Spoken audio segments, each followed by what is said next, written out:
Aloha everyone, and welcome to Community First, our Community First for Kalihi Palama, Urban Core Honolulu. My name is Amanda Ybanez, and you know what? I'm a community advocate, born and raised in Kalihi, and we have a few guests today. Next to me is Kahu Heather from Kaumakapili Church. And we also have Lei Tumbaga, and she is the chairwoman for Kalihi Valley. So welcome, both of you. Thanks for having me.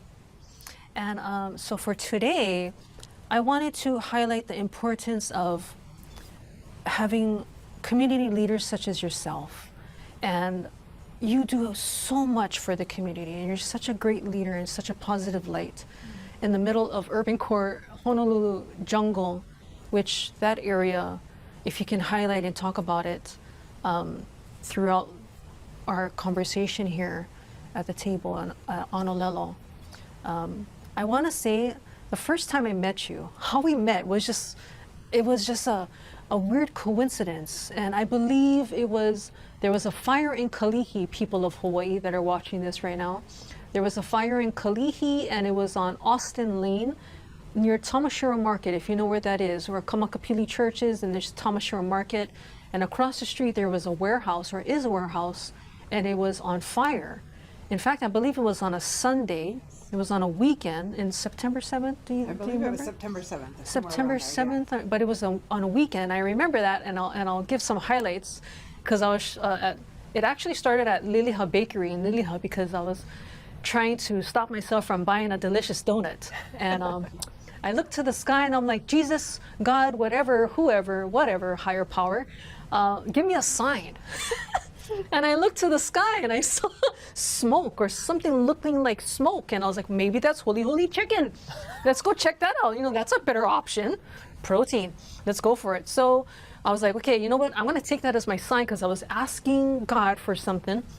And so I started following it. And I thought it was at the Samoan church off of Vineyard by the freeway. And as I was approaching that, I was like, wow, it's not light smoke anymore. It's really getting darker and bigger, and it's not at the church, it's somewhere else. Now I'm curious. I was curious, so I kept on going. And now I'm by Tamashiro Market, and now it's a huge black billowing smoke. And I'm all like, geez, and I just originally wanted a donut. Thanks, God. What did I get myself into? And so I stop, I get out of my car and I look, and I see a whole bunch of people from Austin Lane, very emotionally charged, running out from that street and from that lane. And I was already on the phone with 911, the fire department. And so I'm just taking it, I'm letting them know what I see and what's happening. And a woman comes up to me. She's like, everything's on fire. It started, according to her, it started near the AC unit. And that's where everything kind of took off from there, people of Hawaii. And got on a few phone calls. Then it was communicated to me from a few people in the community in and around that area of the warehouse that allegedly, what was reported to me, and I had to report it, that there was a huge gas tanker container inside the warehouse. So as the fire engines were then proceeding to the warehouse, I had to, oh my gosh, they don't know if they proceed to that warehouse and then that tanker of gas explodes. I mean, people can get critically injured. So I had to, again, put myself in there and let the firefighters know. And then we had to evacuate people. And with that conversation, in some way, somehow, God works in mysterious ways too. I got connected to you, Heather. Yeah. And what is your take, and how do you see, and how did that unfold for you as well? Yeah, so I heard a lot of sirens before worship started. And when I looked out our front doors of the sanctuary, I could see, originally I thought a bus had hit someone, because there was a bus there, but it didn't take long for me to realize that the road was actually closed down. And so I had seen the smoke come up at that point, and life for us as a worshiping community carried on. We worshiped together, and at the end of service, when I went outside, I could see another plume of smoke. So then I knew it wasn't out yet. And, you know, our people went home for the day, and ironically, I went home too, and had literally just changed out of my worship clothes, and my phone rang, and it was Tyler asking if I would open the church for individuals who were in need, who were affected by the fire. And I said, absolutely, give me 20 minutes, I'll be back at the church. And changed into some clothes. Did not fully understand what was happening or the needs at that time, but it turned into an overnight stay where we housed individuals from the apartment complex because of smoke, damage, and inhalation and breathing problems. We ended up housing several folk overnight at our church and feeding them, and getting them bedding, getting them clothes, whatever we could just kind of gather up on spur of the moment, word of mouth. The outpouring started to happen, and that's a beautiful thing about being community, right? And so you tell one person, they know somebody. I mean, we had bedding coming from a hotel because they had heard, and this particular person had lost everything 10 years ago in a fire, so they understood the need to have the most basic things. Cleaning supplies was an issue, and I think that's where the Red Cross eventually stepped in and helped out, was providing some cleaning supplies. But they did stay overnight, and we just did the best we could on the spur of a moment, not being prepared at all for that, which then, and I know that you're working on this too, got us thinking like, okay, if there is another emergency situation, how can we be good neighbors? How can we help out? We are blessed to have a couple of showers on our campus, so if we have to have overnight guests, we can. We are a historic building, so if I'm being honest, we aren't incredibly ADA accessible, but we are ADA accessible. It's just ramps, and there's different ways to get people in and out, and safety is always going to be a priority for us. But this allowed us to know that we could also do that we are capable, and that we want to be good neighbors and open our doors in times of need when people should need. Yeah, thank you for going through all those details. And I believe when you mentioned Tyler, that's Councilman Tyler Dos Santos Tam, for clarification. And I remember helping to evacuate when the call came in, because the wind and the fire took 2 days, people of Hawaii. It took 2 whole days to put that fire out. It took the whole day, and that the smoke was so intense, and it was so big, and it was so black, and the wind was Kona wind, so it was blowing inland into Kalihi, not towards the ocean, but to the mountain. So it was a very hot day already, hardly any good breeze, and the breeze that was just pushing this heated air. We're a block and a half away from that, and we could smell it so intensely, even within the church overnight. And those people that were ordered by Tyler to eventually, they had to evacuate because they weren't quite sure if they could contain it. And can another Lahaina happen here? The answer is yes. So we had to evacuate it, and man, I got a good workout that day because it was hot, and it was like 2 blocks away, and some people had their dogs in crates, and I helped them. That's the other thing. We had animals. There were animals there. With us too. There were people in wheelchairs, people that had medical conditions, and they couldn't stick around because of, you're right, the inhalation. And I went door to door. We all did our job, and that also brings us back to getting emergency response trained in the community, because I think people of Hawaii, we've already proven that anything can happen. Ballistic missile, pandemic new to the world, tsunamis, earthquakes, fires, no funding. Intense winds, the storms. We are so resilient. And thank you, Heather, Kahu Heather, for being everything that you did that day. And we want to revisit that, and for the services that you offer the community. And the people, have they come back to you from that day?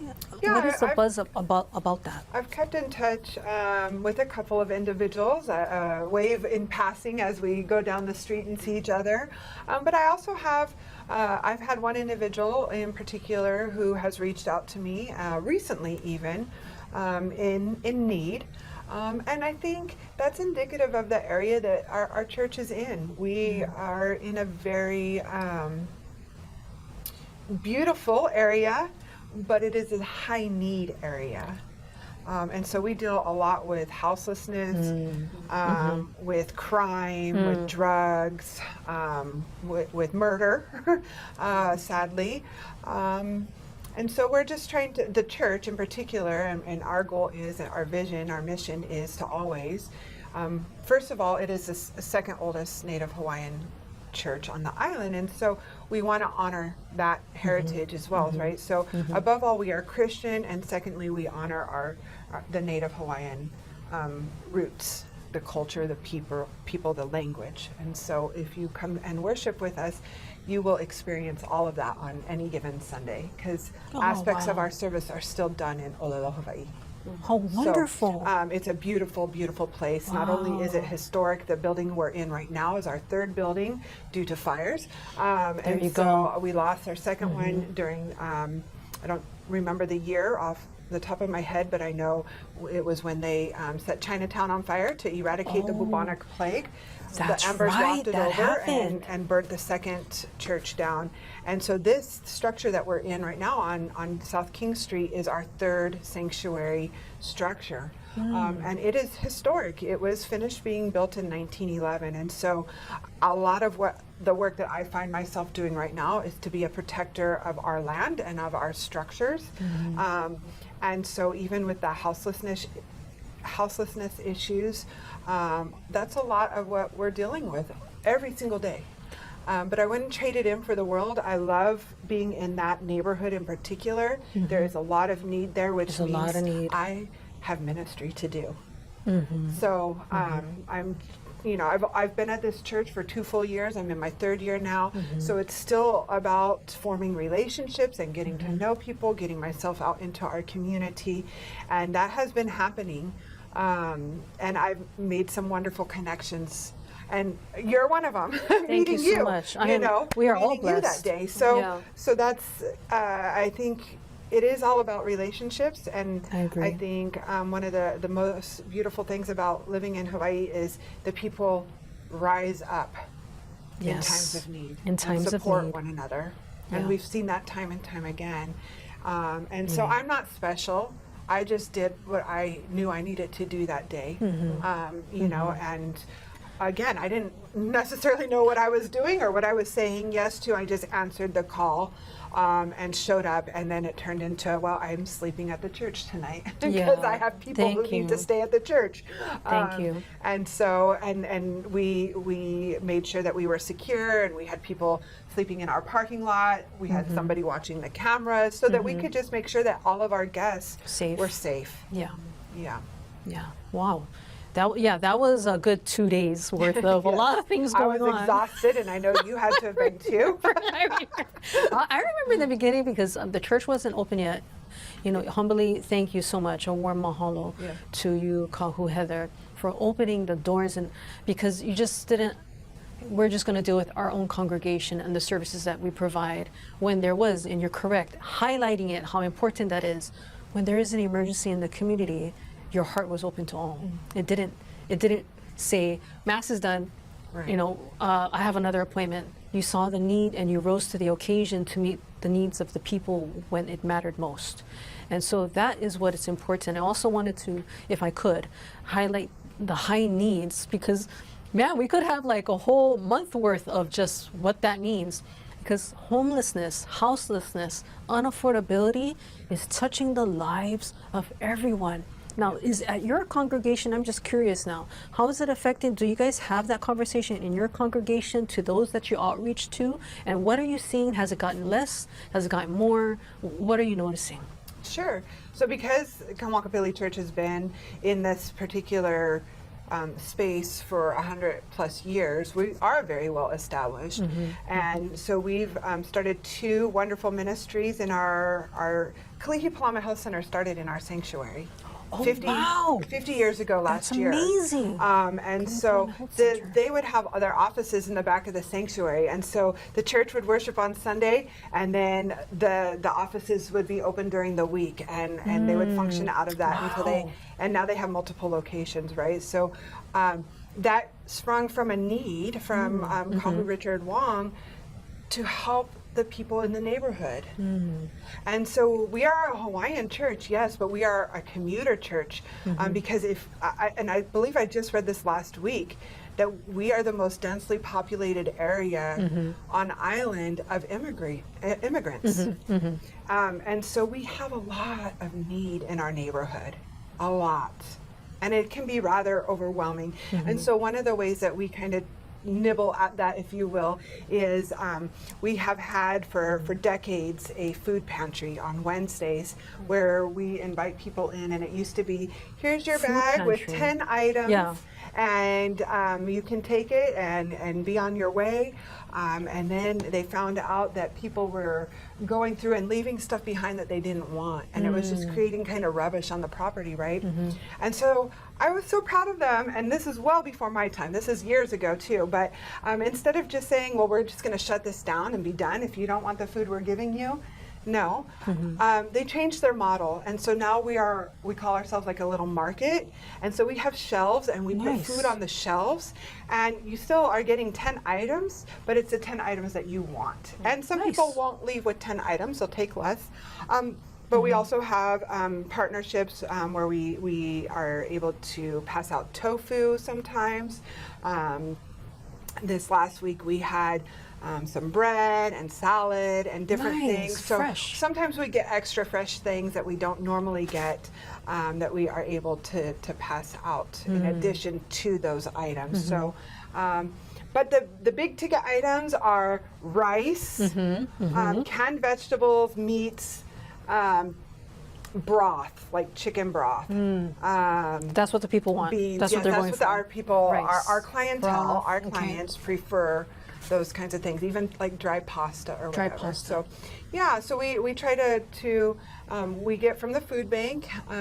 Sadly, though, one of the things that we've been hit with recently in the last handful of months, 4 or 5 months now, is that because we're so small in the grand scheme of things, our ability to get food from the food bank has minimized. And so because of that, Why is that? I don't know really if it's the funding cuts or if there's less food to go around. I'm not sure. There's more far larger outposts that could, that get the food, and that's great. So we still shop every week, but we're shopping on the off weeks to help build up our supply. So now we're only able to be open on this, I think, the 2nd and the 4th Wednesdays of the month right now. But we service mostly Asian individuals, Chinese, Cantonese speaking. Mandarin and Cantonese are the primary language. So they're coming from Chinatown, a lot of them, right? Oh, okay. But, and the surrounding neighborhood. But these have been our clients for years too. And then now we're seeing some more from the neighborhood come out. We had our first military person sign up to receive food. He came in with his little baby. Wow. And not from our neighborhood either.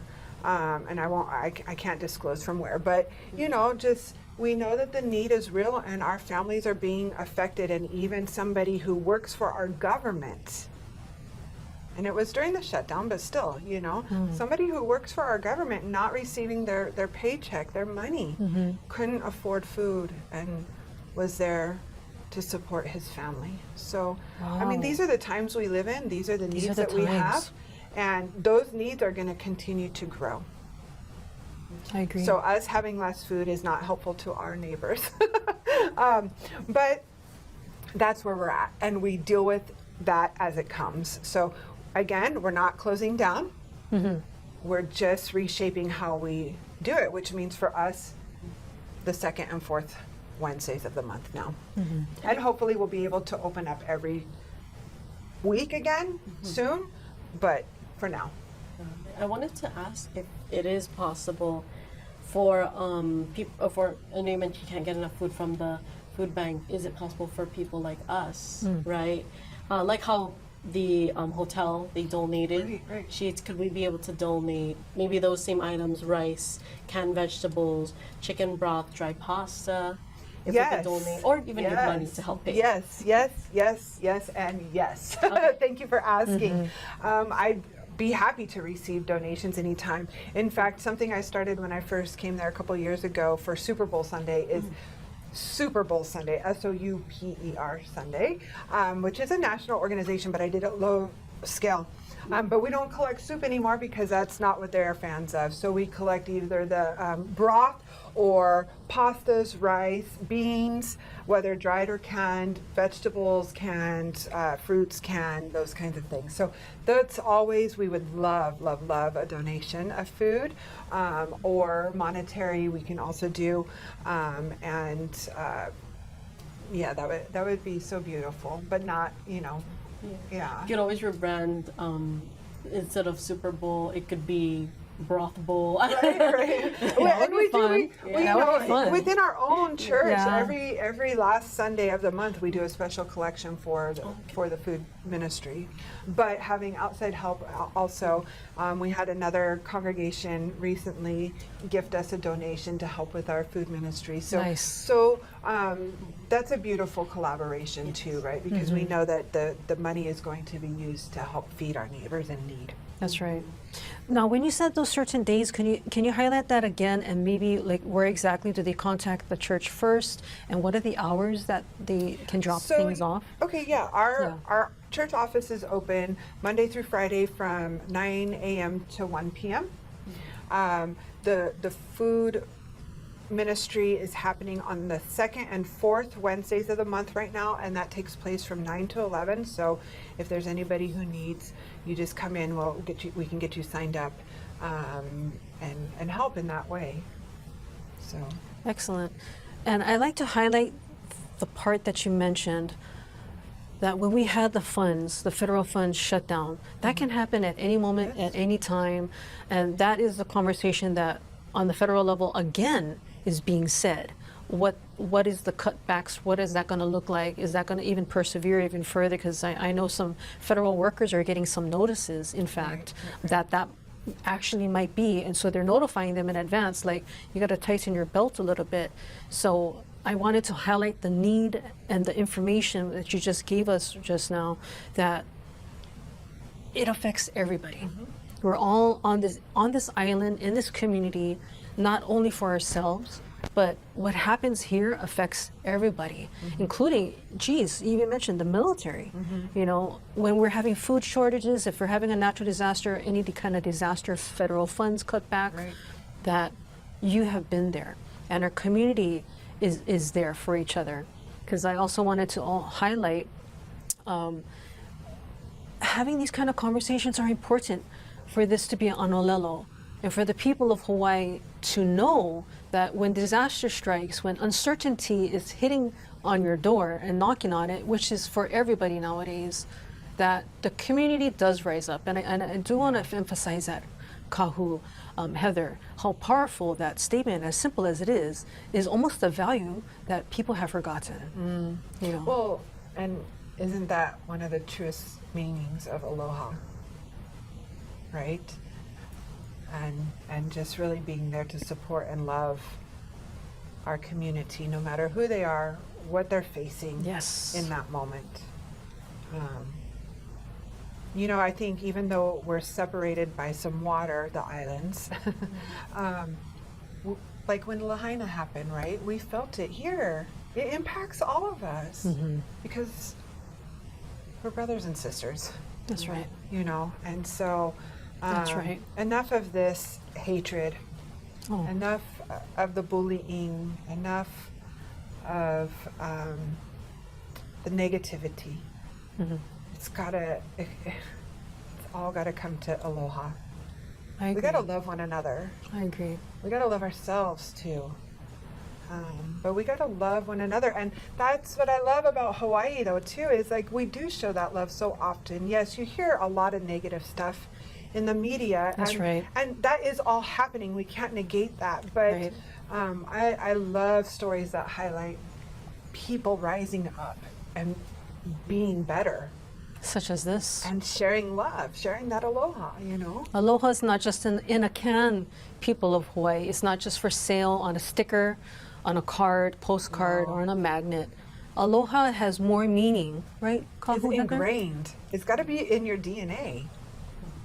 or it can be taught. Yeah. Yeah. So that's the main objective that I wanted to, focus on for today, that Kaumakapili Church has been a staple and is historical in the community. And you guys also have faced the fires in downtown Chinatown, like what you just said. The Blue Bond, people have forgotten that Chinatown, once upon a time, it all burned down, people of Hawaii, just like Lahaina did. And we had infestations too. So I wanted to give, if anybody wants to give some last roundabout thoughts and some takeaways for the people of Hawaii that are listening to this story and the significance of Kaumakapili Church, the historical value, much less also the present and future value that community has, and that Kahu Heather, Kaumakapili Church, and the people in the community have risen up. Are there any last thoughts that you want to leave for today? Well, I'll just end by saying we've been around for 187 years. And as far as my position as Kahu right now, in this time and age that we are in, I'm thinking about how can we be around another 187 plus years, because the people of Kaumakapili Church are amazing. It's a special group of individuals. We have much aloha to share with our community, and that's what we plan on doing. Thank you so much for being here today. I appreciate you. And I will support, and I'm sure the people of Hawaii will even support more as this conversation grows. And thank you for always putting the people first. How about for you, Lei? Any last thoughts or anything that you wanted to highlight from today's conversation and discussion? So, I want to emphasize again that, like you said, aloha can be taught. Yes. Right? It feels like seeing disaster or different things happening in our lives, or just even living, just working day by day, we kind of lose what aloha is, right?